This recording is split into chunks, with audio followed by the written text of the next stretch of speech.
When something is important enough, you do it even if the odds are not in your favor. Some people don't like change, but you need to embrace change if the alternative is disaster. Failure is an option here. If things are not failing, you are not innovative enough. The path to the CEO's office should not be through the CFO's office, and it should not be through the marketing department. It needs to be through engineering and design. Persistence is very important. You should not give up unless you are forced to give up. I think it's very important to have a feedback loop where you are constantly thinking about what you've done and how you could do it better. There is tremendous bias against taking risks. Everyone is trying to optimize their ass covering. It's okay to have your eggs in one basket, as long as you control what happens to that basket.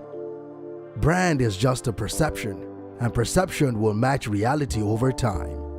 Sometimes it will be ahead, other times it will be behind, but brand is simply a collective impression some have about a product. I don't think it's a good idea to plan to sell a company. It is a mistake to hire huge numbers of people to get a complicated job done. Numbers will never compensate for talent. In getting the right answer, two people who don't know something are not better than one will tend to slow down progress and will make the task incredibly expensive. A company is a group organized to create a product or service, and it is only as good as its people and how excited they are about creating. I do want to recognize a ton of super talented people.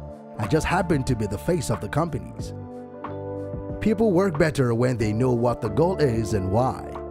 It is important that people look forward to coming to work in the morning and enjoy working. If you're a co-founder or CEO, you have to do all kinds of tasks you might not want to do. If you don't do your chores, the company won't succeed. No task is too menial.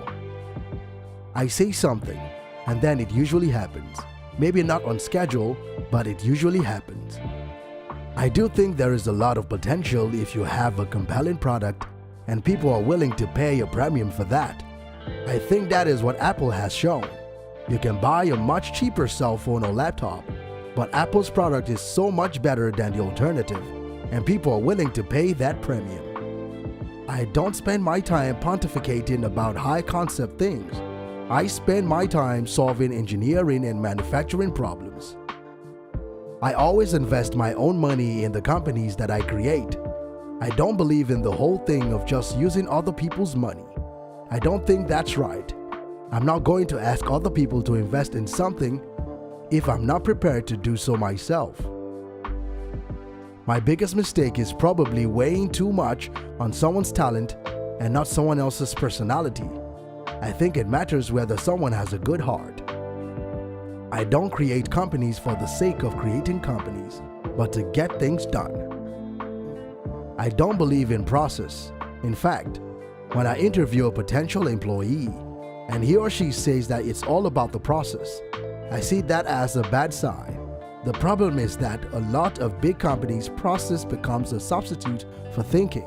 You're encouraged to behave like a little gear in a complex machine. Frankly, it allows you to keep people who aren't that smart, who aren't that creative. Starting and growing a business is as much about the innovation, drive, and determination of the people behind it as the product they sell. The first step is to establish that something is possible, then probability will occur. There are really two things that have to occur in order for a new technology to be affordable to the mass market. One is you need economies of scale. The other is you need to iterate on the design. You need to go through a few versions. Talent is extremely important. It's like a sports team. The team has the best individual player will often win, but then there's a multiplier from how those players work together and the strategy they employ. Work like hell. I mean, you just have to put in 80 to 100 hour weeks every week. This improves the odds of success. If other people are putting in 40-hour work weeks and you are putting in 100-hour work weeks, then even if you're doing the same thing, you know that you'll achieve in 4 months what it takes them a year to achieve. I've actually not read any books on time management. I'm interested in things that change the world or that affects the future and wondrous. When you see it and you are like, wow, how did that even happen? How is that possible? Really pay attention to negative feedback and solicit it, particularly from friends. Hardly anyone does that and is incredibly helpful. If you get up in the morning and think the future is going to be better, it is a bright day, otherwise it's not. What makes innovative thinking happen? I think it's really a mindset you have to decide. People should pursue what they're passionate about. That will make them happier than pretty much anything else. Being an entrepreneur is like eating glass and staring into the abyss of death. I wouldn't say I have a lack of fear. In fact, I would like my fear emotion to be less because it's very distracting and fries my nervous system. If you're trying to create a company, it's like baking a cake. You have to have all the ingredients in the right proportion. I think most of the important stuff on the internet has been built. There will be continued innovation for sure, but the great problems of the internet has essentially been solved. I think we have a duty to maintain the light of consciousness to make sure it continues in the future. When Henry Ford made cheap, reliable cars, people said, "Nah, what's wrong with a horse?" That was a huge bet he made and it worked. When somebody has a breakthrough innovation, it is rarely one little thing. Very rarely, it is one little thing. It's usually a whole bunch of things that collectively amounts to a huge innovation. You shouldn't do things differently just because they are different. They need to be better. You have to say, well, why did it succeed where others did not? I would just question things. It would infuriate my parents that I wouldn't just believe them when they say something because I'd ask them why. Then I would consider whether that response made sense given everything else I knew. It's very important to like the people you work with, otherwise life and your job is going to be quite miserable.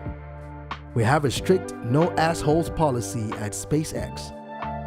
I think the best way to attract venture capital is to try and come up with a demonstration of whatever product or service it is, and ideally take that as far as you can. Just see if you can sell that to real customers and start generating some momentum. The further along you can get with that, the more likely you are to get funding. Disruptive technology, where you really have a big technology discontinuity, tends to come from new companies. As much as possible, avoid hiring MBAs. MBA program doesn't teach people how to create companies. Don't delude yourself into thinking something's working when it's not, or you're gonna get fixated on a bad solution. If something has to be designed and invented, and you have to figure out how to ensure that the value of that thing you create is greater than the cost of the inputs, then that is probably my core skill. I always have optimism, but I'm realistic. It was not with the expectation of great success that I started Tesla or SpaceX. It's just that I thought they were important enough to do anyway. Which quote from Elon Musk did you find the most inspiring? Get involved and let us know in the comments down below. If you guys like this video, then be sure to give this video a big thumbs up. Also, if you don't want to miss out on any new future videos, then be sure to click on the subscribe button and turn on the notification under this video so that you're notified the next time we upload a video on the best quotes from world-known famous personalities. Thank you for watching, and we'll see you again in the next video. Goodbye.